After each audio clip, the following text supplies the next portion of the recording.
अचलपूर तालुका Congress committee अनुसूचित जाती विभागाच्या वतीने उपविभागीय अधिकारी कार्यालयात आंदोलन करीत परभणी येथील घटनेत पोलीस कोठडीत एका आंबेडकरी तरुण कार्यकर्ता सोमनाथ सूर्यवंशी यांच्या मृत्यू प्रकरणी संबंधित पोलीस अधिकारी यांच्यावर कारवाई करावी अशा मागणीचे निवेदन देण्यात आले। परभणी येथील डॉक्टर बाबासाहेब आंबेडकर यांच्या पुतळ्यापुढील संविधान शिल्पाची मोडतोड प्रकरणी स्थानिक कार्यकर्त्यांनी संतप्त प्रतिक्रिया नोंदविली। यामुळे पोलीस आणि आंदोलकावर पोलिसांनी अमानुष मारहाण केली, त्यावर समाजातून तीव्र प्रतिक्रिया उमटल्या। पोलिसांनी कोम्बिंग ऑपरेशन राबविले, वास्तव्यात घुसून वाहनाची नासधूस केली, जी पोलिसांनी करणे अपेक्षित नव्हते। त्या संदर्भातील व्हिडिओ समाज माध्यमावर ही व्हायरल झाली आहे। तर काही आंदोलकांना पोलिसांनी आंदोलकांना ताब्यात घेतले होते। त्यातील एका आंबेडकरी तरुण कार्यकर्ता सोमनाथ सूर्यवंशी यांचा पोलीस कोठडीत मृत्यू झाला आहे। या निवेदनाद्वारे आम्ही सरकारकडे मागणी करीत आहोत की संविधान प्रतिकृती मोडतोड करणाऱ्या आरोपींची कसून चौकशी करून या घटनेमागील खरा सूत्रधार कोण हे शोधावे, तसेच सूर्यवंशी यांच्या मृत्यूला जबाबदार पोलीस अधिकाऱ्यांवर कारवाई करावी अशी प्रतिक्रिया तालुका अध्यक्ष काँग्रेस अनुजाती विभाग राहुल गाटे यांनी निवेदन देतेवेळी प्रतिक्रिया दिली।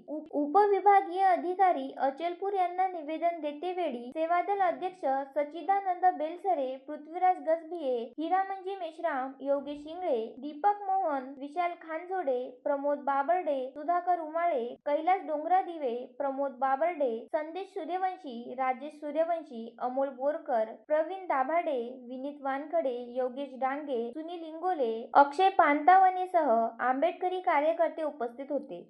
परभणी येथे झालेल्या त्या कृत्याबद्दल आम्ही या ठिकाणी निवेदन देण्याकरता आलेलो आहोत। अतिशय क्रूर पद्धतीने ह्या पोलीस प्रशासनाने शहीद सोमनाथ सूर्यवंशी यांच्यावर जो अत्याचार केला आणि त्या अत्याचारामध्ये तो मरण पावला, त्या ठिकाणी आम्ही त्यांचा निषेध व्यक्त करतो।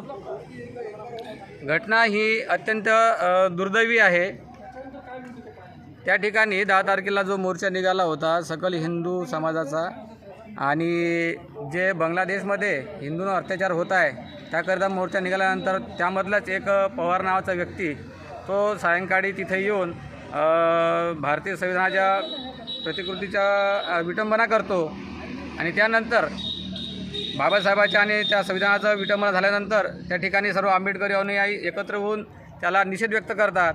आणि दुसऱ्या दिवशी जो काही बंद पाडण्यामध्ये अतिरेक झाला, त्या ठिकाणी शासनाने ज्यांनी अतिरेक केला त्यांची सखोल तपासणी न करता घरात घुसून आमच्या त्या भीमनगरमध्ये परभणीमध्ये असलेल्या सगळे आंबेडकरी वस्तीमध्ये जाऊन त्यांच्या लोकांना घरातून उचलून त्यांच्यावर अन्याय अत्याचार केला। आणि त्या अत्याचारामध्ये एक सुशिक्षित तरुण जो LLBचा 3ऱ्या वर्षाचा विद्यार्थी होता, तो सोमनाथ सूर्यवंशी याला त्या ठिकाणी अरेस्ट करून की त्यांनी एक संविधानाच्या माध्यमातूनच एक हातात पेन आणि कागद घेऊन त्या फोटोमध्ये सर्व दिसतच आहे, अशा ठिकाणी तो निषेध व्यक्त करताना त्याला उचलून त्यांच्यावर पोलीस लोकांनी एवढा अमानुष अत्याचार केला आणि त्याला जीवानिशी मारलं गेलं। मग हा आमच्यावर अन्याय अत्याचार कशाला?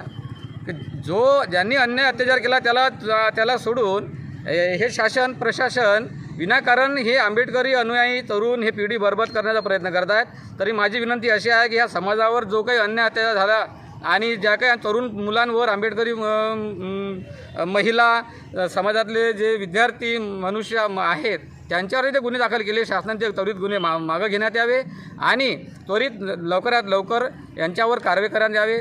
जे पोलीस प्रशासन आहे तिथले त्यांच्यावर लवकर त्यांना निलंबित करण्यात यावे, एवढं त्या ठिकाणी आम्ही निवेदन देऊन आमचा निषेध व्यक्त करतो। जय Bhim. Nitin Durpude, the sting operation news, Paratwada.